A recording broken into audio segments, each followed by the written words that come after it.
was on January 10th, 1977, that Benjamin Lawson Hooks was unanimously elected Executive Director of the National Association for the Advancement of Colored People. On August 1, 1977, retiring Executive Director, the late Roy Wilkins, who had served in this post for 25 years, presented a golden key for the door of the national office to Mr. Hooks. With this, Mr. Wilkins said, as you assume the helm of this extraordinary, historical, and unique organization, you must steer it on an uncompromising path in behalf of legends of those who have served in a remarkable interracial army, drawn from every walk of life and every race and class, dedicated using every legal means to advance justice and fair play. This NAACP ship will be steered steadily and unrelenting by you, its captain. To this, Mr. Hooks responded, I accept this great responsibility with determination to restore our membership, raise money for its treasure without changing our goals and mandate. If anyone thinks that we are going to stop agitating, they had better think again. If anyone thinks that we're going to stop litigating, they had better close their courts. If anyone thinks we are not going to demonstrate and protest, they had better roll up the sidewalks. During his tenure, some 8 years later, the NAACP reached its 75th year, a milestone. That's when Benjamin Lawson Hooks took a little girl from Montgomery, Alabama, into his office with the late Kelly Alexander and the late Jesse Turner Sr. There he said to me, he shared his vision, and he renamed me Hazel. He enlisted a multimillionaire, chairman and president of Metro Media, John Kluge, to serve as our first NAACP corporate chair. At that night in their home on 116th Central Park West, it was several of us there, and Doc decided that night that I would offer myself as president of the New York State Conference. He said to me, you don't know how to write the letter because you came from Alabama. Jerry Guest, get here with the pen and pencil. Howard J. Henderson and Althea Simmons, they will read after Jerry write. We sat in the living room, the letter was written. We went to the convention and I was elected. Dr. Hooks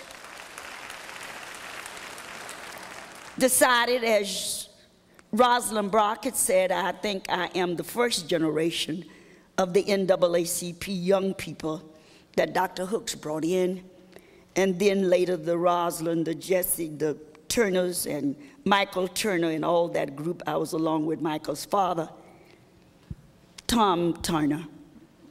He decided that his vision had to be shared with me because he said I had a commitment to this NAACP, and my spiritual upbringing made me a long-distance, committed, and dedicated servant.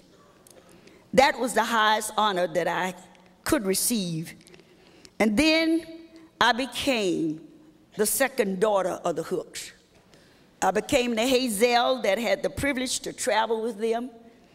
I became the Hazel that at night, 10, 11 o'clock, while I stayed in Roslyn, I found myself sleeping on Central Park West because Doc liked to talk late at night. dinner was not held till 10 or 11 at night. Then he entrusted with me as he was getting ready to retire. On many days, he would call me and said to me, Hazel, I'm going to be leaving here. You was my mentor. They will bring others behind me, and you know this organization. You know where they are, who they are. I'm going to leave it with you and several others. Jesse is gone, Kelly is gone. But you have stood with us through the test of times. And so Doc, I did that. They are here today. After you left, they brought Kwaizi and Fume. Will you stand, please?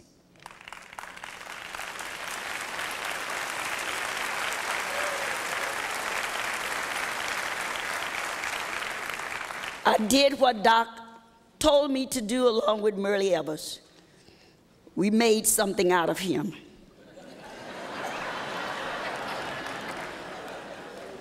We taught him to grow and become the man he is today.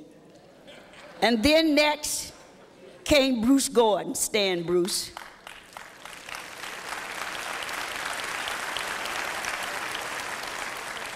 He don't call me Hazel, he called me Mama. It's not a month that do not go by that he do not call Mama. And then later, it was time again for another change within the NAACP. Didn't know him, had never met him before. But when I did meet him, Vernon, I said to him, boy, you don't know nothing.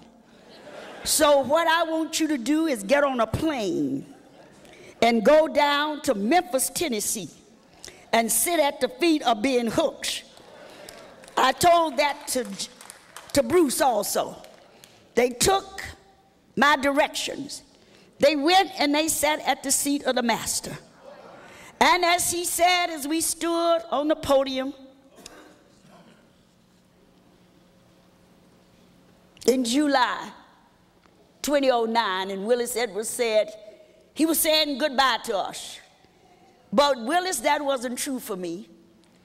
Because 2 weeks ago, after Pat and Francis had tried to keep me from my Doc, Doc broke loose himself and got on the telephone and dialed 212-281-1215, 8 o'clock at night, and he said, Hazel, this is Doc. He said, old ship is tossing now, driven by the angry sea. But let me tell you, Hazel, I want you to hold on, because soon and very soon, we're going to see the King. Goodbye, Doc. Early in the morning. It won't be long. I'll join you on the other side, where every day will be Sunday, and Sabbath will have no